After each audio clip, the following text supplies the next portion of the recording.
All right, today we're diving into a pretty wild story coming out of the Netherlands. They've just passed a new tax law that is causing absolute chaos. Just imagine getting a massive tax bill for money you haven't even received yet. I know, it sounds completely insane, but it's really happening. Let's break down this story of court rulings, political paradoxes, and one very, very controversial question. Seriously, think about that for a second. Let's say your investments have a great year, the value skyrockets on your screen, but you haven't sold a single thing. You have zero extra cash in your pocket. Should you still get a tax bill? Well, in the Netherlands, the answer is now a resounding yes. So here's the deal. Back in February of 2026, the Dutch parliament passed a new law that taxes the annual increase in the value of your investments. Think stocks, crypto, that kind of thing, even if you don't sell. This is a massive shift, right? We're moving from taxing actual cash you receive to taxing wealth that is, for all intents and purposes, just a number on a screen. And the rate they've set is a pretty hefty one, a flat 36% tax. And just to be clear, this isn't on dividends or interest you get. This is a 36% tax on the growth of your portfolio's value over the year. So if your stocks go up by, say, 100,000 euros, you owe 36,000 euros in cash, even if you never touched a single share. You can already see why this is causing such a stir. But how on earth did they get to this point? You know, this radical new law wasn't some grand political vision. Not at all. It was basically a last resort. The old tax system was so fundamentally broken that the country's highest court had to step in, declare it illegal, and basically force the government to go back to the drawing board. The old system was, to put it mildly, based on a complete fantasy. It taxed people on a fictitious or totally made-up rate of return. It's like the tax office sending you a bill for winning a big prize, even if your lottery ticket was a total loser. If you had money in a savings account earning a tiny 0.01%, the government would just pretend you earned almost 6% and send you a bill for it. It was so unfair, it was, simply put, illegal.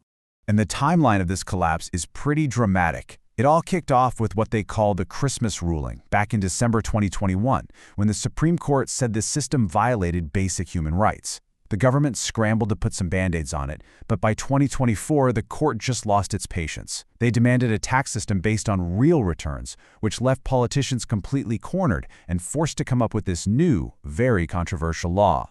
So, with their backs against the wall, the government came up with a solution, but it's kind of a Frankenstein's monster. They've created a split system, a tale of two different taxes that treats your assets differently based on one simple thing: how fast you can turn them into cash. So for your liquid assets, things like stocks and crypto, you get hit with what's called a growth tax. Every year, the taxman takes a snapshot of your portfolio, and if it's grown, you pay tax on that growth. But for your illiquid assets, like real estate or a stake in a startup, you only pay a gains tax when you actually sell. It's like playing a game with two completely different sets of rules.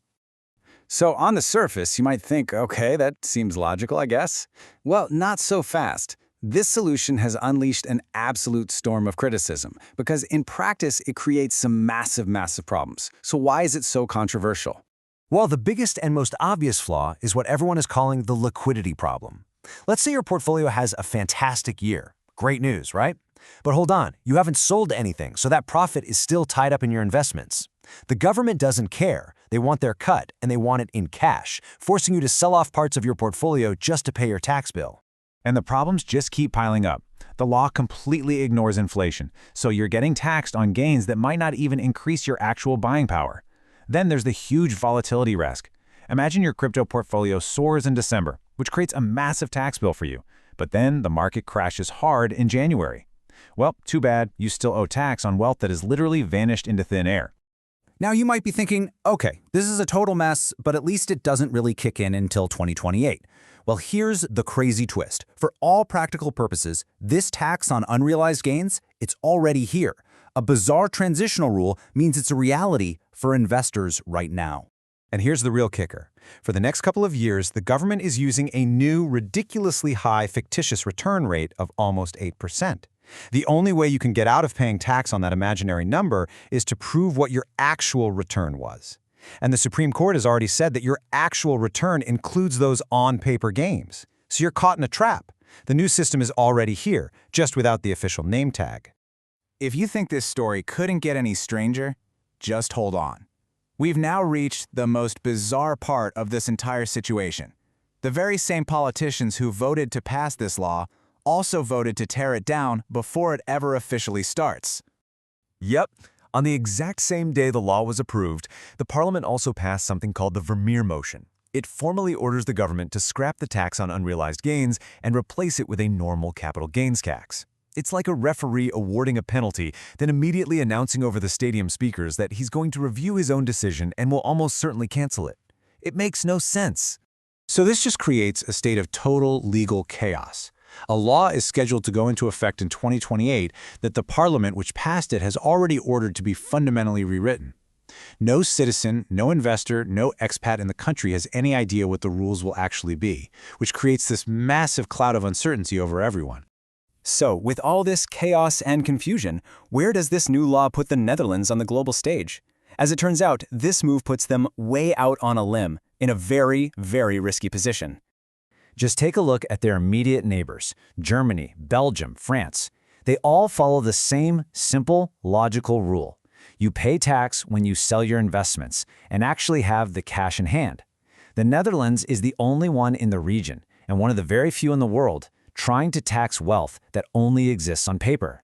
So, to wrap up this very complicated situation, you've got a law that exists, but it's also marked for demolition. The tax on paper profits is already hitting people today through these transitional rules. The Netherlands has basically made itself a global test case, and experts are already warning that all this uncertainty could cause investors, startups, and international talent to pack their bags and leave the country. And that leaves us with one huge question. In their quest to fix a totally broken tax system, have the Dutch accidentally created a monster? You know, this is more than just a local issue. It's a really high-stakes experiment in wealth taxation, and the rest of the world is watching to see if this is the future or if it's just a cautionary tale of good intentions gone spectacularly wrong.